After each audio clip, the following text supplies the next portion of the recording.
तेजस्वी आणि दिव्या, तुम्ही काय करताय? सध्या काल तू शाळेत का आली नाहीस? अगं मी आजारी होते, त्यामुळे मला शाळेत जायला जमलंच नाही. काल आम्हाला सरांनी सांगितलं आहे की डॉक्टर अब्दुल कलाम यांच्याविषयी माहिती मिळवा. आमच्याकडे थोडी माहिती आहे, पण आम्हाला अजून आणखी माहिती हवी. माझ्याकडे आहे आणि तीही इस्रो संदर्भात.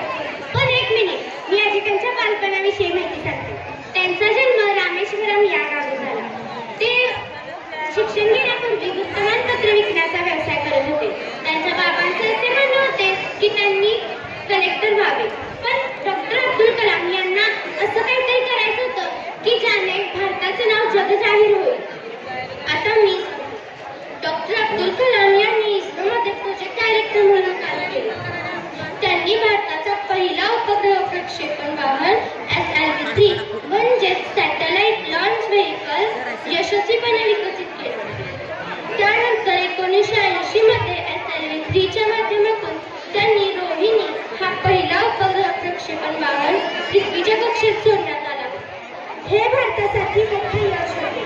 त्यांच्या नेतृत्वामुळे भारताने आवश्यक तंत्रज्ञानात भक्कम पाय ठेवले.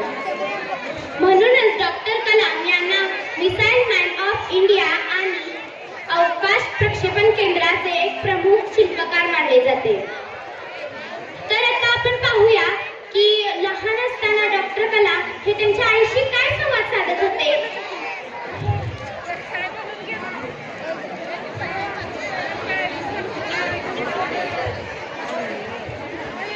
आई, शाळेत गुरुजी म्हणाले, स्वप्न पहा पण मोठी पण स्वप्न पहा. स्वप्न बघायला पैसे लागत नाहीत बाळा. मेहनत, प्रामाणिकपणा आणि देवाविश्वास असेल तर तुझी स्वप्न नक्कीच पूर्ण होतील. आई, मी एक दिवस भारताला ताकदवान बनवेन. एक दिवस मी विज्ञान शिकेन व कामासाठी देशासाठी काम करेन. हो बाळा, तुझी स्वप्न नक्कीच पूर्ण होतील. गरिबी अडथळा ठरली नाही, कारण डॉक्टर कलामांकडे कष्टाची मोठी शिदोरी होती. त्याच मुलाने मिसाईल बनवली, उपग्रह उडवले आणि भारताला अभिमान वाटेल असे काम केले. या गाण्याचे मार्गदर्शक आहे श्री सचिन गाडीरापूर सर आणि श्री ऋतिक कांबळे सर. या गाण्याचे बोल आहे, हे सलाम तुझे इस्रो. तर आता चला आपण नृत्य पाहूया.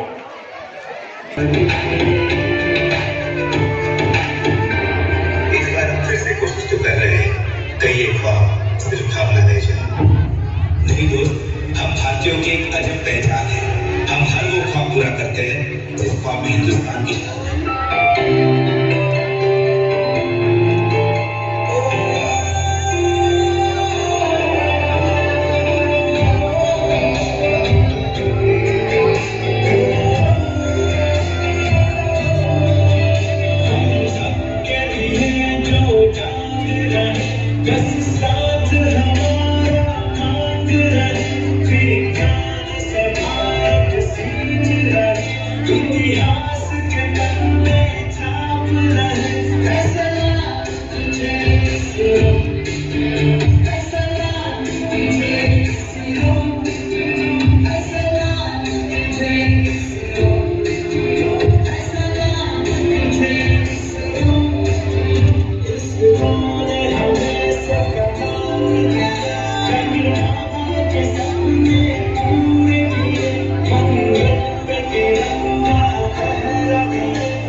दुनिया वालों